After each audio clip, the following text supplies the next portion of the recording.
Dr. Scott Simpkins, your instructor for the course. I'd like to spend a little time going through the syllabus with you. You can come back and refer to this anytime during the semester that you might be having questions about things. I encourage you to keep the syllabus somewhere handy, somewhere you can find it, so you can go back and look up things that you may have forgotten or just want to check out. It's an important reference piece for the semester. So the first page has basic course information.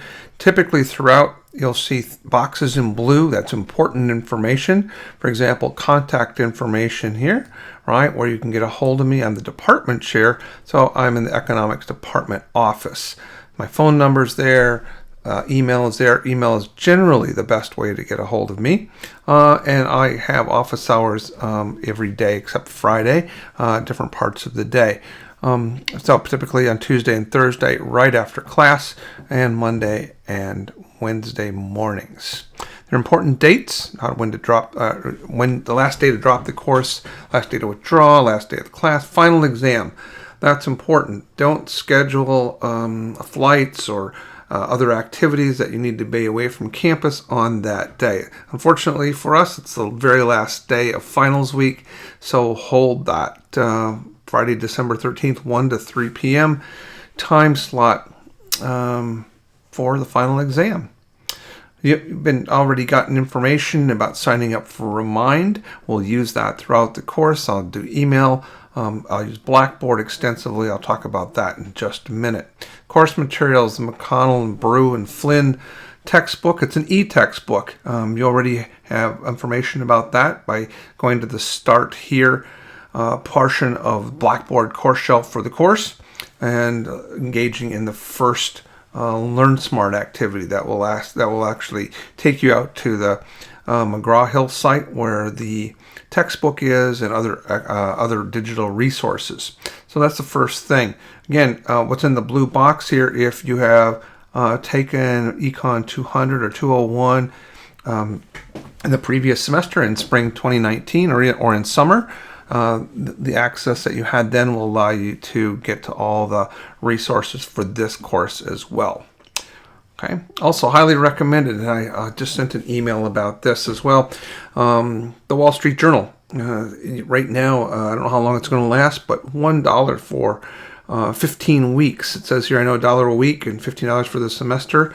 That's the general price, but right now there's a back to school sale that I don't know how long it's going to last. So we'll make use of the Wall Street Journal almost every day. I'll come in and we'll talk about what's in the news, because that's one of the important things that I want you to gain from this course, how to apply the economics that we're learning to real world events. Everything we do is going to be in Blackboard, resources, past exams, homeworks, etc. All of that will all be available in Blackboard. So use that regularly. Go out to the website, go out to the Blackboard site for this course daily. There'll be announcements. I will usually email them as well. So you should never be confused about what we're doing in class, where we're at, what your grade is, or what kinds of things are due and when. There's a section here about what the course is about. But as it points out here in the bold, one of the important goals of this course is to help you make sense of current economic events here in the U.S. and around the world by applying our models, macro models. We'll use graphs for that many times, analysis of data, and thinking about and analyzing macro policies. When you leave this course, you should have a really good understanding of how the economy works generally, and what policymakers can do to affect the economy, and kind of what the economic principles are that help us understand how the economy works. Be able to predict what might happen in the economy, as well as explain what's happening in the economy. Again, there are expected learning outcomes for the course. We should be able to apply those models to really understand, be able to explain what's happening, to look at data, to be able to explain what the data are saying, and are they consistent with the macroeconomic theory that we're talking about. And you should be able to apply it to your life. That's actually the most important thing. What's happening in the world, what's happening in your life, and how can the economics that we're learning help you understand that. Time required. You can read this, of course, but Total time should be about 15 hours a week. If you want to do really well in the course, we're in class for about 3 hours a week, and then probably about 4 hours, 3 to 4 hours for every hour you're in class. That's what leads to the 12 study hours. So a total of about 15 hours a week if you plan to get an A in the course. That's just a sort of general rule of thumb. There's a link up here that you can look at to sort of back that up on where that comes from. And we're going to be talking down here. It's under the time required, but it's really about studying and about improving your learning in the course. We're going to be talking about this in the course in the first few weeks.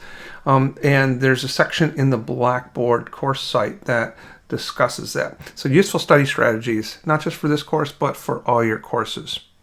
Course grades, this is what everybody wants to know about. So the 7 different things that have grades attached to them that go into your final course grade, and the percentages, they're all listed here.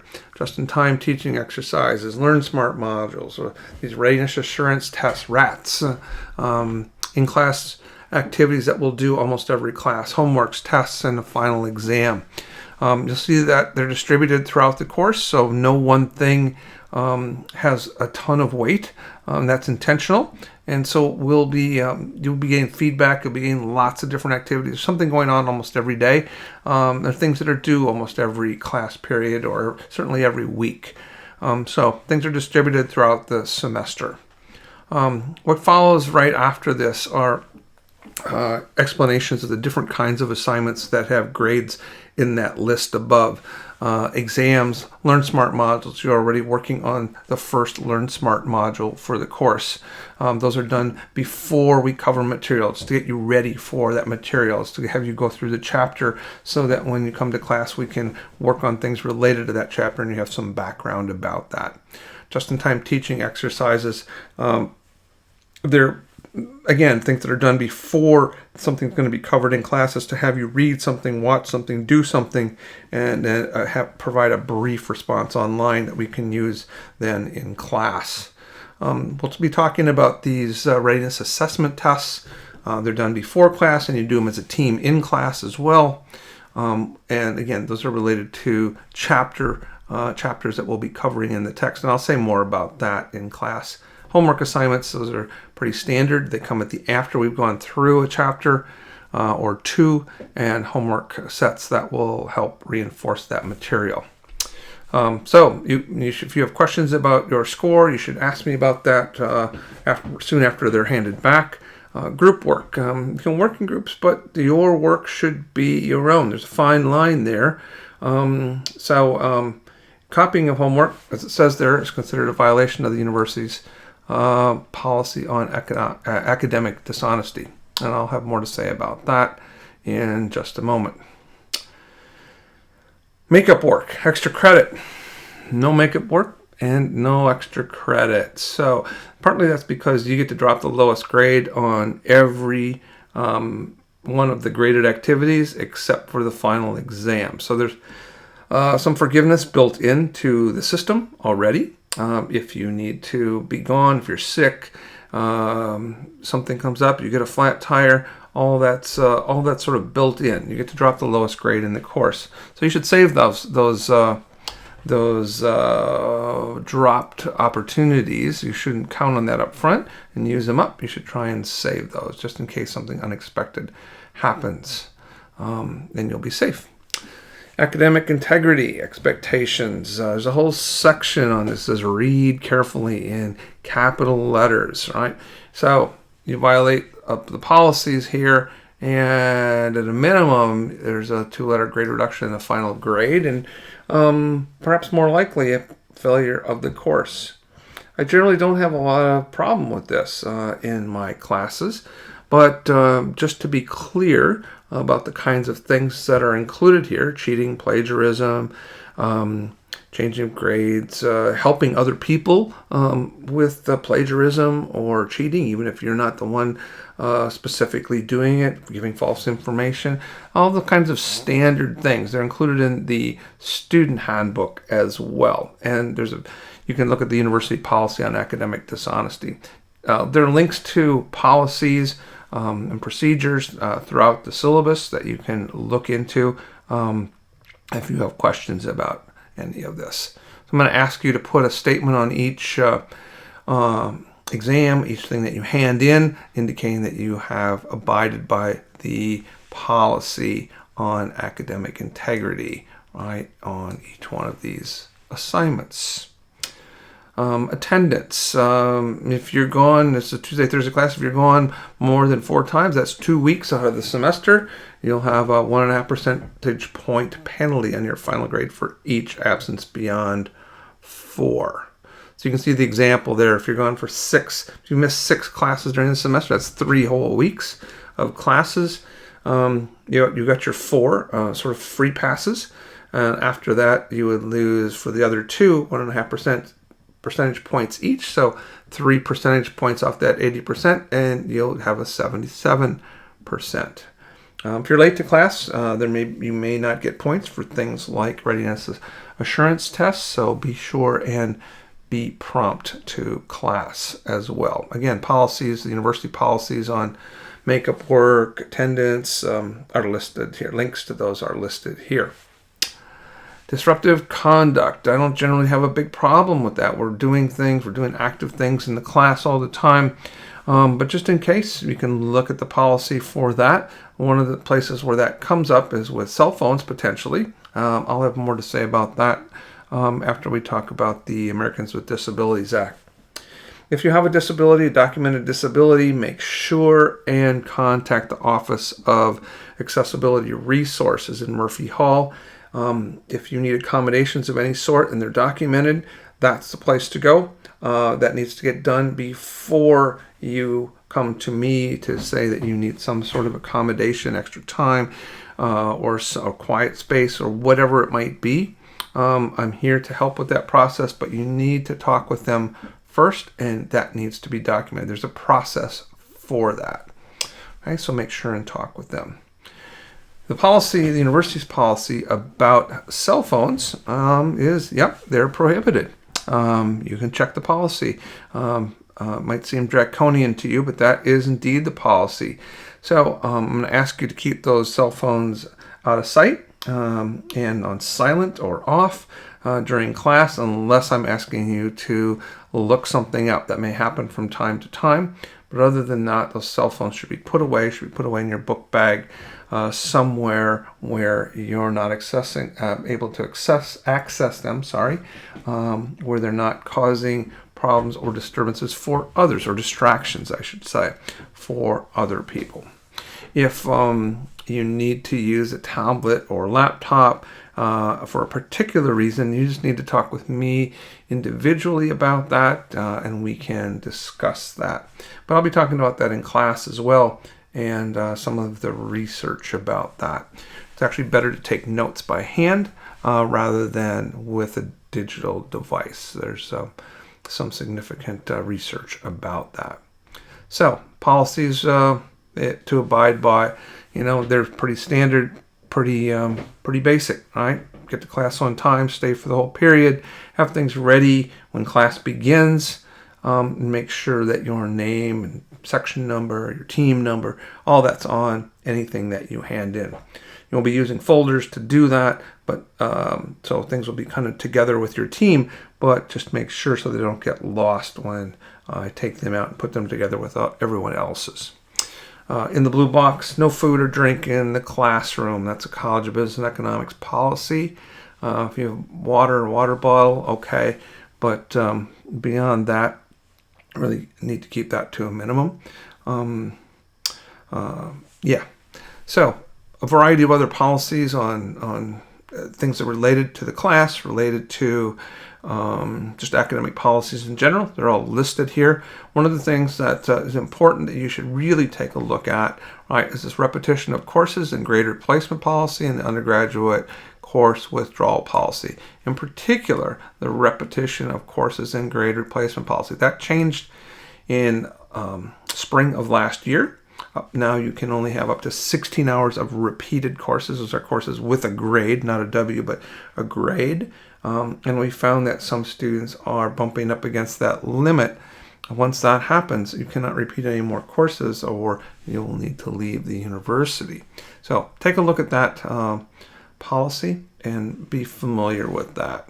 Not just for this class, but for your time here at A&T. Another area that is critical and of supreme importance for the university has to do with sexual assault, harassment, misconduct, things around what's called Title IX. The university has increased its focus on this in particular this year after some incidents here at the university last year. Bottom line is it's just not tolerated in any form.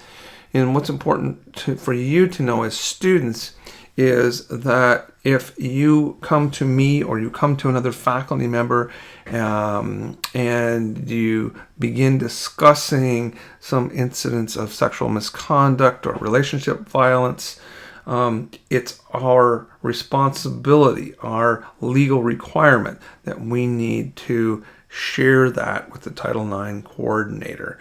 So typically I would stop you and say, okay, anything beyond what you're saying, you need to know that I need to report this.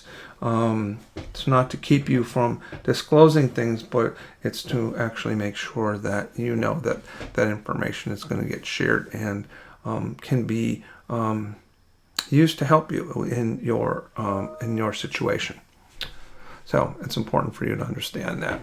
Some apps that can be used that can help you, and perhaps more importantly, different opportunities for tutoring and support in the course, whether if you run into problems with Blackboard or McGraw-Hill Connect, anything related to that, that information is here. There's a 24/7 tutoring service available called Upswing, available to you free of charge. That link is provided there as well. And finally, in the syllabus, you've signed this conditions of participation in the course. It's here in the syllabus as well. This is essentially your copy. You signed that on day one in the class. And then finally, at the very end, here's just the course outline of chapters in the order that we'll do those chapters. That's subject to change, but that's pretty close to what we'll be doing. If there are any deviations from this, I will discuss that in class. I will also provide daily on the whiteboard at the beginning of each class things that are due, what we're covering that day, what chapter we're in, and I will try to provide that information sort of out a couple of days so you can plan your week, say your next week accordingly. In particular, I'll do that with assignments. So you'll have that each and every day up on the whiteboard. So that's a not so quick, but a relatively quick run through of the syllabus. You can go back and read this. I suggest that you read this in detail. I wanted to cover some of the high points in the syllabus. We'll talk about some of these in class in a little more detail. But this is something that is an important document. Gives everything that you need to know about the course. So I look forward to seeing you in class. Thanks.